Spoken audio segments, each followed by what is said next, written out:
আমাদের কিছু নেতা নেত্রী, কিছু প্রধানমন্ত্রী, কিছু প্রেসিডেন্ট এমন ছিল, এত কপাল পোড়া, নিজের দেশের চাইতেও ভারতকেই বেশি দাম দিয়েছে, বেশি সম্মান দিয়েছে। কথা বলেন ঠিক কিনা? এই জন্য আমাদেরকে ছোট করার জন্য শুধু ভারত একা দায়ী না, আমাদেরকে ছোট করার জন্য শুধু মিয়ানমার একা দায়ী না। আমার এই দেশের খেয়ে পড়ে, এই দেশের জনগণের টাকায় আরামে আয়েসে থেকে এই দেশের প্রধানমন্ত্রী নামে, প্রেসিডেন্ট নামে কিছু কুলাঙ্গার ব্যক্তি নিজের দেশের চাইতেও ভারতকে বেশি মর্যাদা, সম্মান দিয়েছে, অধিকার দিয়েছে। এটা আরো বড় অপরাধ। ওই দেশগুলোর চাইতেও আমাদের এই নেতা নেত্রীদের এটা বেশি অপরাধ। প্রত্যেকটা দেশ নিজ দেশের কথাটাই তো আগে বলবে, এটা অন্যায় না। হ্যাঁ, সে যদি অন্যায় চাপায়া দেয় তখন অন্যায়। ভারত ভারতের স্বার্থের কথাই ভাববে, মিয়ানমার মিয়ানমারের স্বার্থের কথাই ভাববে, বাংলাদেশ বাংলাদেশের স্বার্থের কথাই ভাববে, এটা স্বাভাবিক। অন্যায় হলো যখন সে তার স্বার্থের বাহিরেও আরো কিছু বেশি আমার কাছে আদায় করতে চাবে, এটা অন্যায়। স্বাধীনতা যুদ্ধে ভারত আমাদেরকে সহযোগিতা করেছে, এই সহযোগিতা ভারত ভারতের স্বার্থে করেছে, আমরা ভারতের সহযোগিতা নিয়েছি আমাদের স্বার্থে। আমরা যুদ্ধটাকে আগায় নিচ্ছিলাম, শেষ হচ্ছিল না, শেষ পর্যায়ে এসে ভারত তার সৈন্য দিয়ে আমাদেরকে সাহায্য করেছে। ওই সময় বলে দুশ্মনের দুশ্মন আমার বন্ধু হয়ে যায়। অনেক সময় দুশ্মনের দুশ্মন কি হয়ে যায়? আমাদের বন্ধু হয়ে যায়। এটা একটা স্বাভাবিক নীতি যে আমার যে দুশ্মন, ওই দুশ্মনের দুশ্মন আর একজন, ওই লোকটা আমার বন্ধু হতে পারে কোনো কাজে কোনো সময়। ওই সময় যুদ্ধের সময় ভারত আমাদের বন্ধু ছিল। কেন?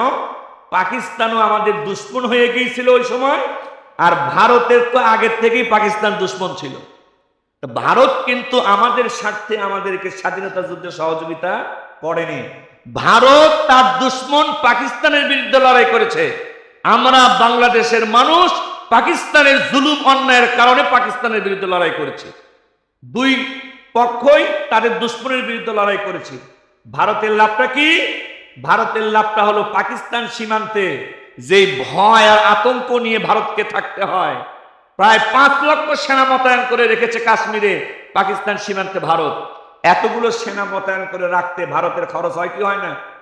এরপরও টেনশন দূর হয় না, কারণ ওরা একটা গুলি করলে পাকিস্তান 10টা গুলি চালায়। বাংলাদেশ যখন স্বাধীন হয়ে গিয়েছে, ভারত এই কারণে সহযোগিতা করেছে, বাংলাদেশ যদি আলাদা দেশ হয়ে যায় ওই পাকিস্তানের মতো অত ক্ষমতা আমাদের সাথে দেখাবে না। আজকে যদি বাংলাদেশ পাকিস্তান থাকতো, প্রত্যেকটা দিন এইভাবে নিরীহ কৃষককে, নিরীহ বাংলাদেশের মানুষকে এইভাবে গুলি করে করে ভারত হত্যা করতে পারত না। এখান থেকে প্রমাণিত হয় ভারত আমাদেরকে সহযোগিতা আমাদের জন্য করে নাই, নিজের জন্যই করেছে, পাকিস্তানকে দুর্বল করে দেওয়ার জন্য। আর আমরা সহযোগিতা নিয়েছি, ওই সময় পাকিস্তানও আমাদের শত্রু হয়ে গিয়েছিল। তাই মুসলমান হিসাবে কাদের সাথে আমরা বন্ধুত্ব রাখতে পারবো, মহব্বত ভালোবাসা রাখতে পারবো, আর কাদের সাথে মহব্বত ভালোবাসা রাখার সুযোগ আমাদের জন্য নেই, কে আমার বন্ধু হবে আর কে আমার শত্রু হবে, বন্ধুত্ব এবং শত্রুতার নীতিমালা, এটি আমরা গত জুমাগুলোতে আলোচনা শুনেছি। তো সহজ কথায় আমরা জেনেছি মুসলমানের 1 নম্বর বন্ধু হলেন স্বয়ং আল্লাহ, মুসলমানের 2 নম্বর বন্ধু হলেন আল্লাহর রসুল, মুসলমানের 3 নম্বর বন্ধু হলেন আরেকজন খাঁটি মুসলমান। এটা জীবনের সকল ক্ষেত্রে মনে রাখতে হবে। আল্লাহর চাইতে 1 নম্বরে অন্য কেউ আমার আপনার বড় বন্ধু হতে পারে না। 2য় নম্বরে আল্লাহর রসুলের চাইতে অন্য কেউ আমার আপনার বড় বন্ধু হতে পারে না। 3য় নম্বরে খাঁটি মুসলমান বাদ দিয়ে কোনো কাফির বেঈমান আমার আপনার বড় বন্ধু হতে পারে না। স্বাভাবিক সম্পর্ক যে কোনো মানুষের সাথেই থাকবে। স্বাভাবিক সম্পর্ক বলা হয় যে সে আমার ক্ষতি করবে না, আমিও তার কোনো ক্ষতি করব না। সে যদি গরিব হয়, হিন্দু হোক, খ্রিস্টান হোক, বৌদ্ধ হোক, গরিব মানুষটাকে আমি খাবার দিতে পারবো, গরিব মানুষটাকে আমি চিকিৎসার খরচ দিতে পারবো, গরিব মানুষটাকে আমি তার থাকার জায়গা না থাকলে থাকার জায়গা দিতে পারবো। এই গরিব মানুষ হিন্দু হলেও সহযোগিতা করা যাবে, মুসলমান হলেও সহযোগিতা করা যাবে। তবে আল্লাহ রাব্বুল আলামিন বিধান দিয়েছেন, নবীজি হাদিসে বর্ণনা করেছেন, মানুষ মানুষের সাথে স্বাভাবিক সম্পর্ক, সে আমার ক্ষতি করবে না, আমিও তার ক্ষতি করব না, এটা হলো স্বাভাবিক সম্পর্ক। আর মানুষ হিসেবে সকল মানুষেরই একটা সম্মান আছে, একটা মর্যাদা আছে। নবী করিম সাল্লাল্লাহু আলাইহি ওয়াসাল্লাম কয়েকজন সাহাবী নিয়ে বসে আছেন রাস্তার পাশে। তো একটা লাশ যাচ্ছিল, নবীজি দাঁড়িয়ে গেলেন, সাহাবীরাও দাঁড়িয়ে গেলেন। তো পরে লাশটা চলে যাওয়ার পরে বিশ্ব নবীজিকে সাহাবীরা জিজ্ঞাসা করলেন, ইয়া রাসূলুল্লাহ, আপনি যে লাশ দেখে দাঁড়িয়ে গেলেন, এটা তো একজন ইহুদির লাশ ছিল, তা আপনি যে দাঁড়িয়ে গেলেন। বিশ্বনবী বললেন, ইহুদি হইলেও সে তো একজন মানুষ, এই লাশটা তো একটা মানুষের লাশ, আমি মানুষ হিসেবে তার প্রতি একটা শ্রদ্ধার সম্মান দেখিয়েছি, মানুষের লাশের প্রতি একটা সম্মান দেখিয়েছি। বলেন না সুবহান। সব মানুষ মানুষ হিসেবে একটা সম্মান পাবে, শ্রদ্ধা পাবে। তবে এই সম্মানের তারতম্য, পার্থক্য হবে কিসের ভিত্তিতে? যে লোকটা আল্লাহকে যত বেশি ভয় করে সেই লোকটা বেশি সম্মানী। বলেন না সুবহানাল্লাহ। যে লোকটা আল্লাহকে যত বেশি ভয় করে সেই লোকটা সব থেকে বেশি সম্মানী। এটা আল্লাহর কাছেও আমাদের কাছেও তাই হওয়া দরকার। ইন্না আকরামাকুম ইনদাল্লাহি আতকাকুম, তোমাদের মধ্যে ওই লোকটা আমি আল্লাহর কাছে বেশি সম্মানী যে লোকটা আমি আল্লাহকে বেশি ভয় করে। আর যেই লোকটা আল্লাহকে বেশি ভয় করে, আল্লাহর ভয় ওই লোকটাকে অন্যায় কাজ থেকে বিরত রাখে। বলেন না সুবহানাল্লাহ। একজন মানুষ একই সাথে আল্লাহকে ভয় করবে আবার অন্যায়ও করতে থাকবে, এটা হতে পারে না। আল্লাহর ভয়কারী ব্যক্তি অন্যায় কাজ করতে পারবে না, আল্লাহর ভয় পারবে না। এজন্য যারা গুনাহের কাজকে ছেড়ে দিয়েছে বা খুব কম করে, করেই না, যে যত বেশি গুনাহ ছেড়ে দেয় আল্লাহর ভয়ে, ওই লোকটার দাম আল্লাহর কাছে তত কি হয়ে যায়? বেশি হয়ে যায়। সে ভ্যানওয়ালা হতে পারে, রিক্সাওয়ালা হতে পারে, গরিব হতে পারে, ধনীও হতে পারে, কিন্তু আল্লাহর কাছে সম্মান নির্ধারণ হয় আল্লাহকে ভয় করার উপরে ভিত্তি করে। যেহেতু কাফের বেঈমান, তারা তো আল্লাহকে ভয় করে না, ভয় করলেও তো আল্লাহকে মানত, মানুষ হিসেবে সম্মান পাবে। কিন্তু একজন মুসলমানের সম্মান আর কাফের সম্মানের ভিতরে হাজারো কোটি গুণ পার্থক্য আছে। বলেন না সুবহানাল্লাহ। এই পার্থক্য কিসের ভিত্তিতে? বেঈমানটা আল্লাহরে ভয় করে না, ইমানদার আল্লাহকে ভয় করে, এটার ভিত্তিতেই এই সম্মানের পার্থক্য। চেহারার ভিত্তিতে না, সম্মানের ভিত্তিতে না, দেশের ভিত্তিতে পার্থক্য না। বেঈমানটা আল্লাহরে ভয় করে না, কিন্তু মানুষ হিসেবে একটা সম্মান পাবে। ইমানদার মানুষ হিসেবে সম্মান পাবে, আল্লাহকে ভয় করার কারণেও হাজারো গুণ বেশি সম্মান পাবে। সুবহানাল্লাহ। আবার এক সময় নবীজি বর্ণনা করেছেন যে তোমাদের মধ্যে যে বয়সে বড়, বেশি বয়স হওয়ার কারণে সে একটা সম্মান পাবে। সাহাবীরা জিজ্ঞাসা করলেন, ইয়া রাসূলুল্লাহ, ধরেন আমাদের মাঝে দুইজন ব্যক্তি আছে, একজন ব্যক্তি বয়সে বড় আর একজন ব্যক্তি জ্ঞানে গুণে শিক্ষা দীক্ষায় বড়, আমরা কাকে বেশি সম্মান করব? নবীজি বললেন, বয়সে বড় সে তো সম্মান পাবে, তবে যার লেখাপড়া জ্ঞান বুদ্ধি বেশি তার সম্মানটা বয়স বেশি হওয়ার চাইতেও বেশি। বলেন না সুবহানাল্লাহ। কারণ বয়স বেশি সম্মান শুধু বয়সের সাথে সম্পৃক্ত, আর জ্ঞান বেশি সম্মান অনেক কিছুর সাথে সম্পৃক্ত। বলেন না সুবহানাল্লাহ। এই জন্য এগুলো খেয়াল করার, চলার বিধান আল্লাহ এবং তার রাসূল দিয়েছেন, যাতে কেউ অহংকারী না হয়, আবার কেউ যেন তার সম্মান থেকে বঞ্চিতও না হয়। অহংকারী হওয়া ইসলামে নিষেধ, আবার কাউকে তার অধিকার সম্মান থেকে বঞ্চিত করাও নিষেধ। সুবহানাল্লাহ। তো আমরা এগুলো বন্ধুত্ব আর নীতি, বন্ধুত্ব আর শত্রুতার ব্যাপারে আমরা আলোচনা এটা শুনেছি। যে লোকটা আমার আল্লাহর বন্ধু ওই লোকটা আমারও বন্ধু, যেই লোকটা আমার আল্লাহর দুশ্মন সেই লোকটা আমারও দুশ্মন। সে আমার আত্মীয় হোক, অনাত্মীয় হোক, মুসলমান হোক, অমুসলমান হোক, দেশি হোক, বিদেশি হোক, আল্লাহর দুশ্মন আমি মুসলমানের বন্ধু হতে পারে না, আবার আল্লাহর বন্ধু আমি মুসলমানের দুশ্মন হতে পারে না। আজকে আমার আলোচ্য বিষয় হলো যে দেশপ্রেম, মানব প্রেমের আলোচনা করেছে, এখন দেশপ্রেম, দেশের প্রতি মানুষের প্রেম, ভালোবাসা, মহব্বত থাকার দরকার আছে কতটুকু এবং কোন নীতির ভিত্তিতে। তো দেশপ্রেম এটা অবশ্যই থাকাটা জরুরি, যদিও এটা কোরআন এবং হাদিস নামাজ রোজার মতো ফরজ হিসেবে বর্ণনা করে নাই, কিন্তু দেশের প্রতি, দেশের মানুষের প্রতি, দেশের এলাকার প্রতি একটা স্বভাবগতভাবে মানুষের একটা প্রেম প্রীতি মহব্বত থাকবে। আরেকটি হলো যে নবীগণ তারাও তো মানুষ ছিলেন, তারা দেশের প্রতি, নবীরা কেমন মহব্বত প্রদর্শন করেছেন, দেশের প্রতি তাদের আন্তরিকতা কেমন ছিল।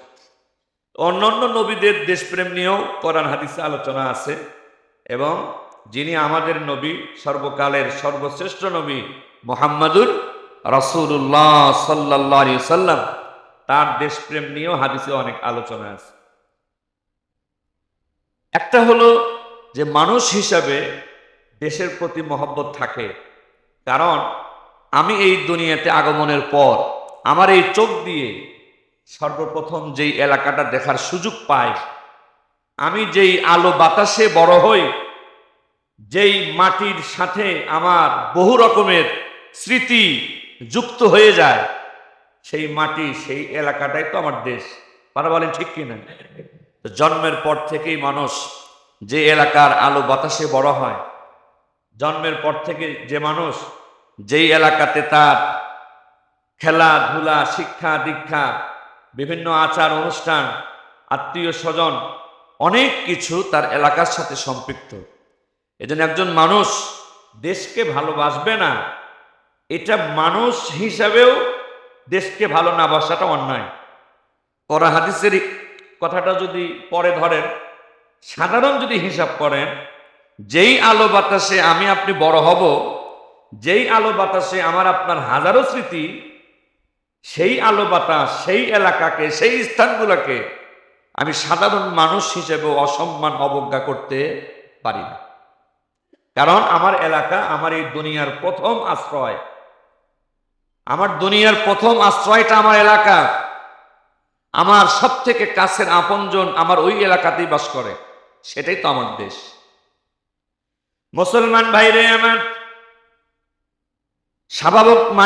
স্বাভাবিক মানুষ হিসেবেও দেশের প্রতি মহব্বত, ভালোবাসা, এটা আমার আপনার অন্তরে থাকা দরকার।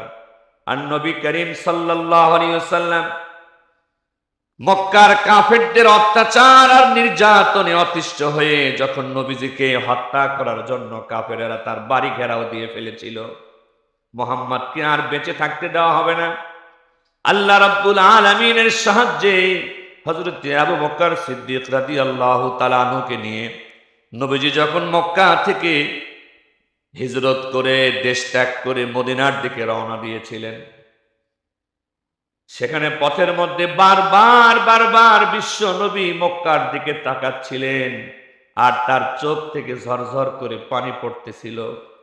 এক সময় নবীজি বলে ফেললেন যাওয়ার সময়, আহা মক্কা, তুমি কতই না দামি এলাকা, ওহে মক্কা, তুমি আমার কাছে কতই না প্রিয়। মক্কা, শুনে রাখো, আমার স্বজাতির লোকেরা যদি আমাকে মক্কা থেকে বের করে না দিত, আমার দেশ থেকে বের করে না দিত, আমি কোনোদিন মক্কা ছেড়ে অন্য কোথাও গিয়ে বসবাস করতাম না। একজন নবী হওয়ার পরেও, সব থেকে জ্ঞানী মানুষ হওয়ার পরেও, সব থেকে ধৈর্যশীল মানুষ হওয়ার পরেও দেশ ছেড়ে চলে যাওয়ার সময় নিজের চোখের পানি নবীজিও ধরে রাখতে পারেনি।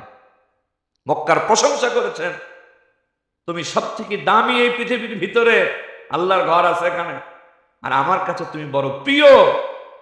যদি আমার আত্মীয় স্বজন, আমার এলাকার লোকেরা আমাকে যদি আমার দেশ থেকে বের করে না দিত, আমি কখনো আমার এই দেশ ছেড়ে অন্য কোথাও গিয়ে আমি বসবাস করতাম না।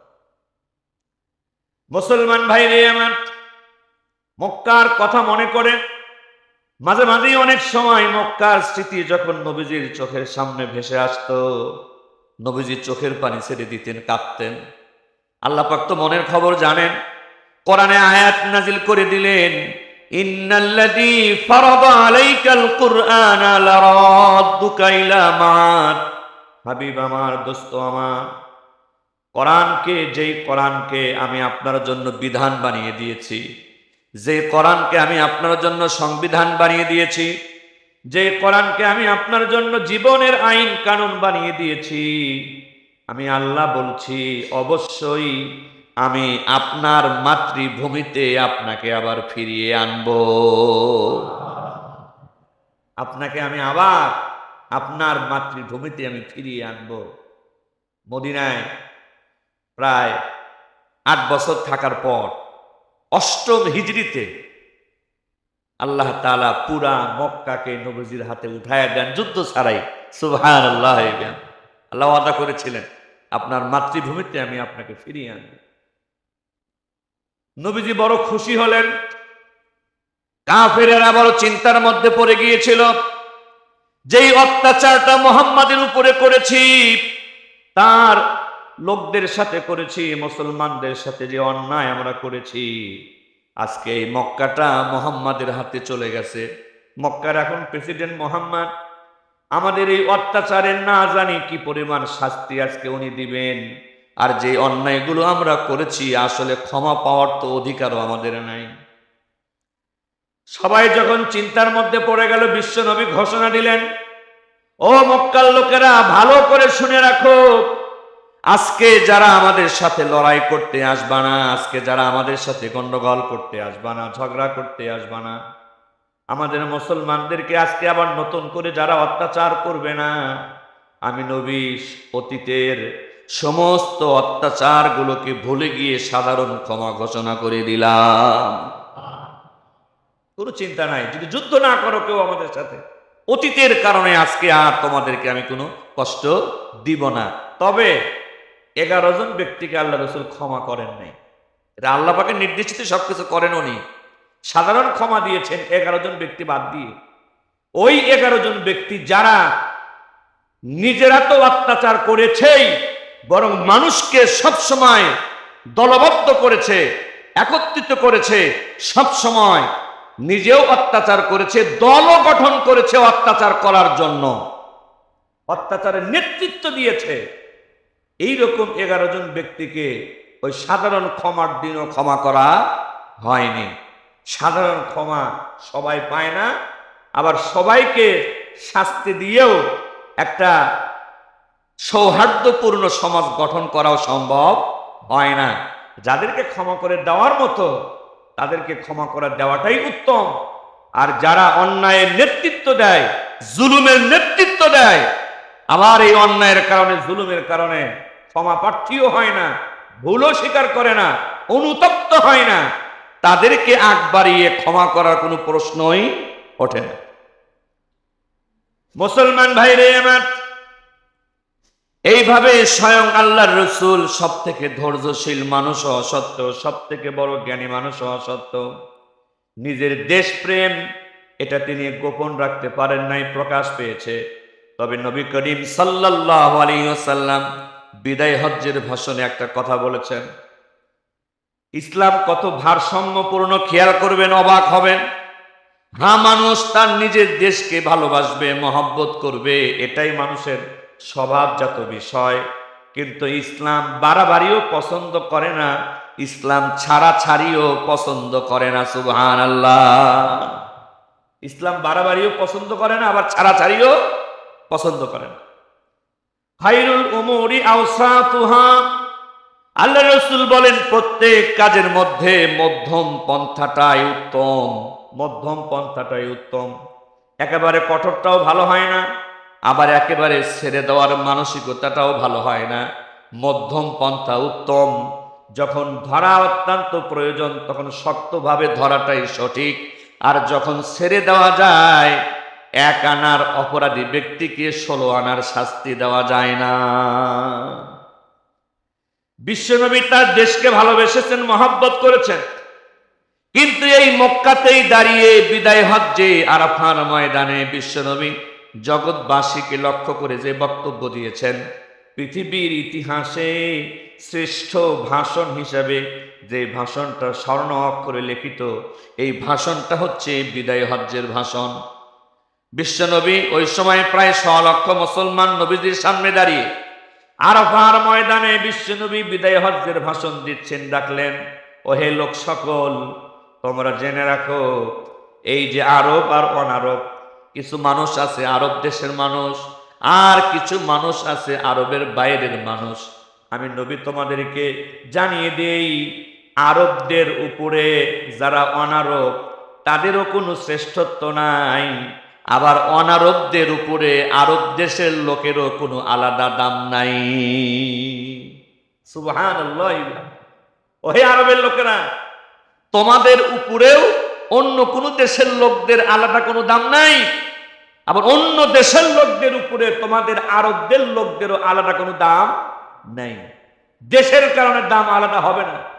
দেশকে ভালোবাসো, তাই বলে অন্য দেশের লোককে বিনা কারণে তুমি ঘৃণাও করতে পারো না। এটাই রাসূলের শিক্ষা। আরো নবীজি বলে দিলেন, সাদার উপরে কালোর কোনো মর্যাদা নেই, আর কালোর উপরে সাদার কোনো শ্রেষ্ঠত্ব নেই।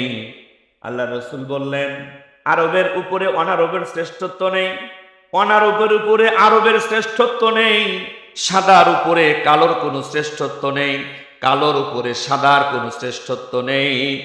একমাত্র শ্রেষ্ঠত্ব হতে পারে আল্লাহকে ভয় করার উপরে।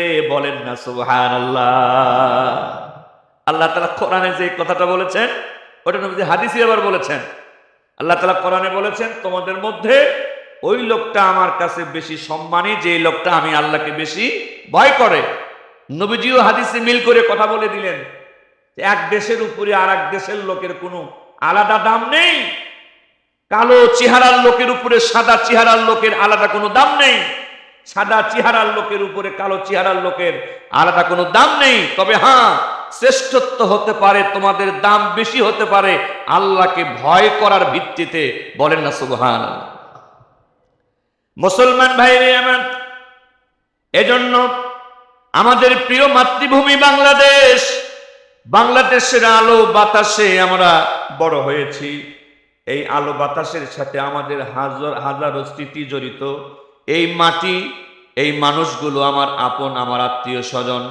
শুধু দেশের হিসাব যদি করি, দেশের মানুষের হিসাব যদি করি, সারা দুনিয়ার সকল দেশের চাইতে আমার দেশের প্রতি আমার মহব্বতটা বেশি থাকবে, এটাই স্বাভাবিক কথা। কিন্তু বিনা কারণে বিনা দোষে অন্য কোনো দেশের মানুষকে আমি ঘৃণাও করতে পারবো না। তবে কোন দেশ যদি দেশ হিসাবে আমার দেশের বিরুদ্ধে কাজ করে, কোন দেশ যদি দেশ হিসাবে আমার দেশের মর্যাদাকে নষ্ট করে, কোন দেশ যদি দেশ হিসাবে আমার দেশের অধিকারকে নষ্ট করে, আমি আমার দেশকে বাদ দিয়ে আমার দেশের কোনো দুশ্মন দেশকেও তো বন্ধু বানাতে পারি না। বিনা কারণে আমি যেমন বিনা দোষে অন্য কোনো দেশকে ছোট নজরেও দেখতে পারি না, আবার যেই দেশ আমার দেশকে ছোট নজরে দেখে, যেই দেশ আমার দেশের অধিকারকে হরণ করে, যেই দেশ আমার দেশের মর্যাদা দেয় না, সেই দেশ যত ধনী দেশ হোক, যত বড় দেশ হোক, আমার দেশের কোন দুশ্মন দেশ আমার কাছে চারানাও সম্মান পেতে পারে না। কথা বলেন ঠিক কিনা? প্রতিবেশীর ব্যাপারে আল্লাহ তাআলা বলেছেন, প্রতিবেশী তোমার আত্মীয় হলেও তুমি তার সাথে সদ্ব্যবহার করো, প্রতিবেশী তোমার অনাত্মীয় হলেও তুমি তার সাথে সদ্ব্যবহার করো। বলেন না সুবহানাল্লাহ। আল জারিজিল কুরবা আল জারিল জুনুবি, কোরআনের আয়াত সূরা নিসা। প্রতিবেশী আত্মীয় হলেও তার সাথে ভালো ব্যবহার করো, অনাত্মীয় হলেও ভালো ব্যবহার করো। এই জন্য প্রতিবেশী 3 রকমের হতে পারে। একটা আমার প্রতিবেশী মুসলমান, আর একটা আমার প্রতিবেশী আত্মীয়, আর একটা আমার প্রতিবেশী আত্মীয় না, মুসলমানও না, অমুসলমান। কথা বলেন ঠিক কিনা? আমার প্রতিবেশী যদি আমার আত্মীয় হয়, আত্মীয় হওয়ার কারণে সে একটা সম্মান পাবে। আমার প্রতিবেশী যদি মুসলমান হয়, মুসলমান হওয়ার কারণে আল্লাহকে ভয় করার ভিত্তিতে সে একটা সম্মান পাবে। 3 নাম্বার, আমার প্রতিবেশী যদি আত্মীয় না হয়, মুসলমানও না হয়, সে যদি আমার সাথে দুশ্মনী না করে, তাহলে ওই প্রতিবেশীও আমার কাছে একটা সম্মান পাবে। তাহলে প্রতিবেশী যদি মুসলমান হয়, অমুসলমানের চাইতে মুসলমান প্রতিবেশীর হক বেশি। অমুসলমান প্রতিবেশীর চাইতে মুসলমান প্রতিবেশীর হক বেশি, অধিকার বেশি, আল্লাহকে ভয় করার ভিত্তিতে। যদি আমার প্রতিবেশী একজন আত্মীয় হয় আর একজন অনাত্মীয় হয়, অনাত্মীয় প্রতিবেশীর চাইতে আমার আত্মীয় প্রতিবেশীর হক আমার কাছে বেশি।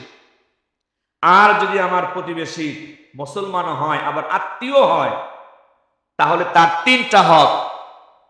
একটা হলো প্রতিবেশী হিসাবে তার একটা হক, আত্মীয় হিসাবে তার একটা হক, মুসলমান হিসাবে তার আরেকটা হক। বলেন না সুবহানাল্লাহ। এইভাবে মানুষের সাথে আমাদের সম্পর্ক তৈরি হবে, রক্ষা হবে। কাউকে বেশি দামও দেওয়া যাবে না, আবার কাউকে তার যতটুকু সম্মান পাওয়ার কথা সেটা থেকে বঞ্চিতও করা যাবে না। আপনার প্রতিবেশী মুসলমানের চাইতে আপনি অমুসলমান প্রতিবেশীকে বেশি দাম দিতে পারবেন না, নিষেধ। আবার আপনার যে প্রতিবেশী মুসলমান, আবার আপনার আত্মীয়, অনাত্মীয় মুসলমান প্রতিবেশীর চাইতে আপনার আত্মীয় মুসলমানের অধিকার আপনার কাছে বেশি। বলেন না সুবহানাল্লাহ। সাহাবীরা বললেন, ইয়া রাসূলুল্লাহ, আপনি বলেছেন তোমরা ঘরে যা রান্না করো তোমার প্রতিবেশী ঘরে একটু পাঠায়ো, প্রয়োজনে ঝোল বাড়িয়ে দিও, রান্নার ঘ্রাণ তাদের নাকে যায়, তোমার বাসার ভালো রান্নার বাতাস তাদের নাকে যায়, প্রয়োজনে ঝোলটা একটু তরকারিতে বাড়িয়ে দিও, তোমার প্রতিবেশীর বাসায় একটু তরকারি পাঠায়ো। সাহাবীরা বললেন, কার ঘরে আগে দিব? আল্লাহ রসুল বললেন, তোমার ঘরের দরজা হিসাবে যেই প্রতিবেশীর ঘরের দরজা তোমার কাছাকাছি তারে তুমি আগে দিও। বলেন না সুবহানাল্লাহ। মুসলমান ভাইরে আমার, এই জন্য আমার পাশে বসবাস করা মানুষগুলো যেমন আমার প্রতিবেশী, আমার দেশের পাশে বাস করা দেশগুলো আমার প্রতিবেশী দেশ। সেই হিসাবে মিয়ানমার আমাদের প্রতিবেশী দেশ, ভারত আমাদের প্রতিবেশী দেশ। বিনা কারণে মিয়ানমার ভারতের সাথে আমরা দুশ্মনী করতে পারি না।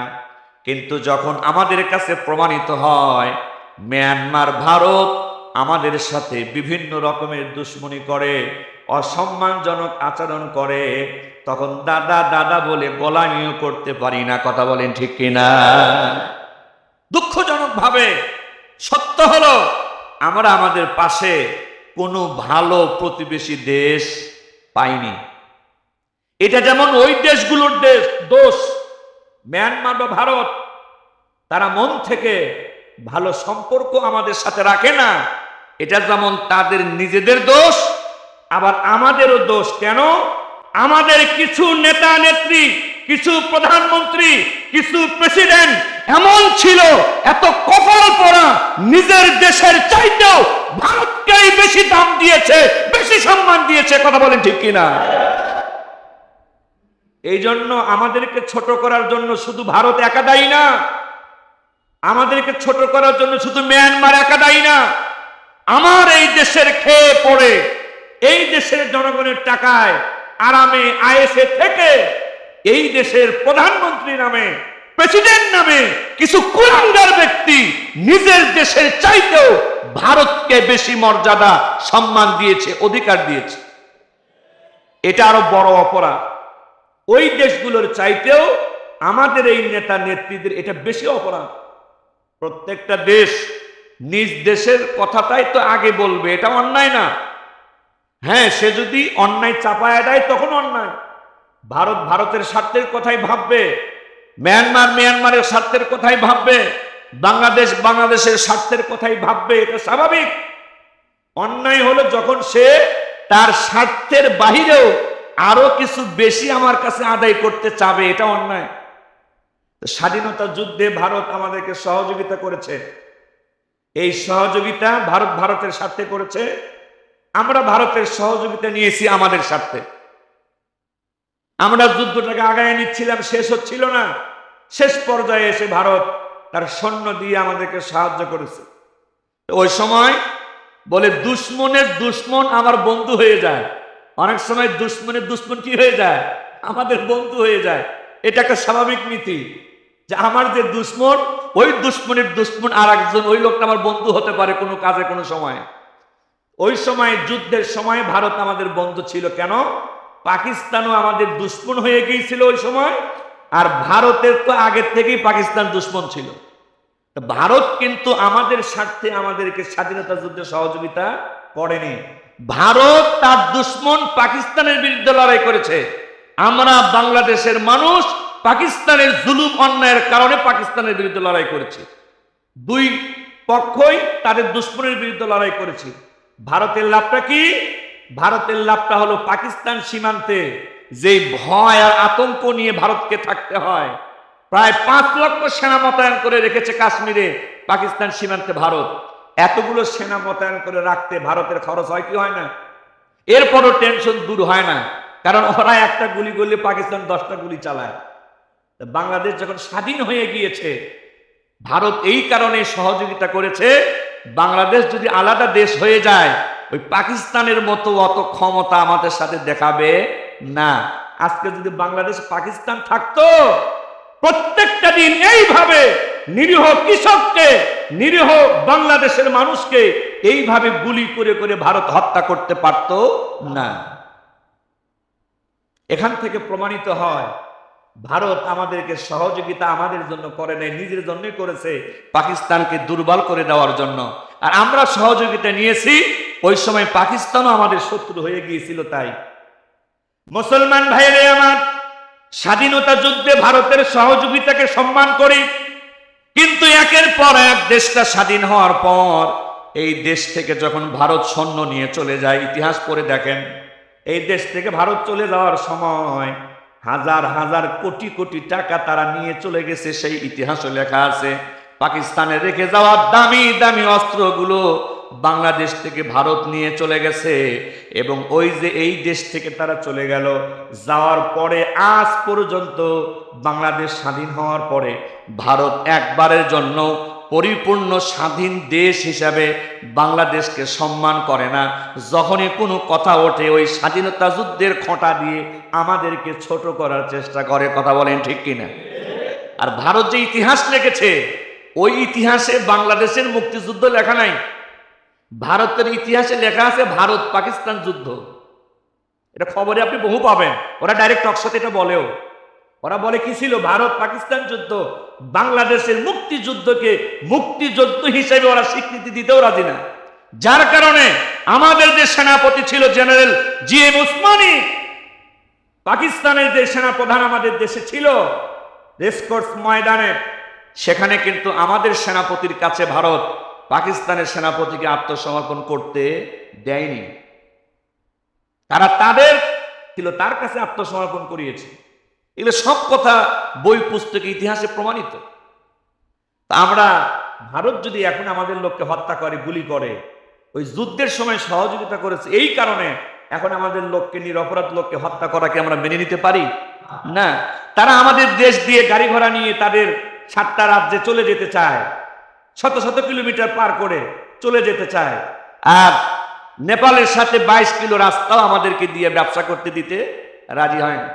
এইভাবে একের পর এক বাংলাদেশে যেই সরকার বাংলাদেশের চাইতেও ভারতকে বেশি দিয়েছে, ভারত ওই সরকারকেই সহযোগিতা বেশি করেছে। বাংলাদেশের জনগণ আসলে তাদের কাছে এখনো পর্যন্ত প্রকৃত সম্মান পায় নাই। এজন্য আমরা স্পষ্ট ভাষায় বলতে চাই, ভারত যতদিন পর্যন্ত বাংলাদেশের জনগণের সাথে সম্পর্ক না করে কোনো একটা ব্যক্তির সাথে সম্পর্ক রাখবে, কোনো একটা দলের সাথে সম্পর্ক রাখবে, নিরপরাধ নিরীহ বাংলার জনগণকে গুলি করে হত্যা করতে থাকবে, বাংলাদেশের বিরুদ্ধে মিথ্যা মিথ্যা সংবাদ তাদের চ্যানেলে দেখিয়ে দেখিয়ে সারা বিশ্বে আমাদেরকে ছোট করার চেষ্টা করবে, ততদিন পর্যন্ত এই ভারতকে আমরা বন্ধু মনে করতে পারি না, পারি না, পারি না। এজন্য দেশের সব মানুষ এক হয়েছে, নির্দিষ্ট একটা দল ছাড়া, নির্দিষ্ট একটা ভারতের দাসী ছাড়া দেশের সব মানুষ আজকে ঐক্যবদ্ধ। বলেন না আলহামদুলিল্লাহ। আজকে হিন্দু, খ্রিস্টান, বৌদ্ধ সকল রাজনৈতিক দল প্রধান উপদেষ্টার ডাকে এক ঘরে এক জায়গায় বসে সবাই এক কথা বলেছে, আমাদের দেশের সমস্যা থাকলে আমরা সমাধান করব। ভারত, তুমি অন্য দেশ, তোমার দেশে মুসলমান মারো গরুর গোশত রাখার সন্দেহে, মসজিদ ভেঙে তুমি তোমার দেশে মন্দির নির্মাণ করো, তোমার মতো ভণ্ড মিথ্যাবাদী আমার এই স্বাধীন দেশকে নিয়ে কোনো কথা বলার কোনো অধিকার নাই। কথা বলেন ঠিক কিনা? আমার দেশের হিন্দুরা এই দেশে তোমার দেশের চাইতে অনেক ভালো আছে। আল্লাহ পাক আমাদের সকলকে সঠিক দেশপ্রেম হৃদয়ে লালন করার তৌফিক দিন বলি আমিন।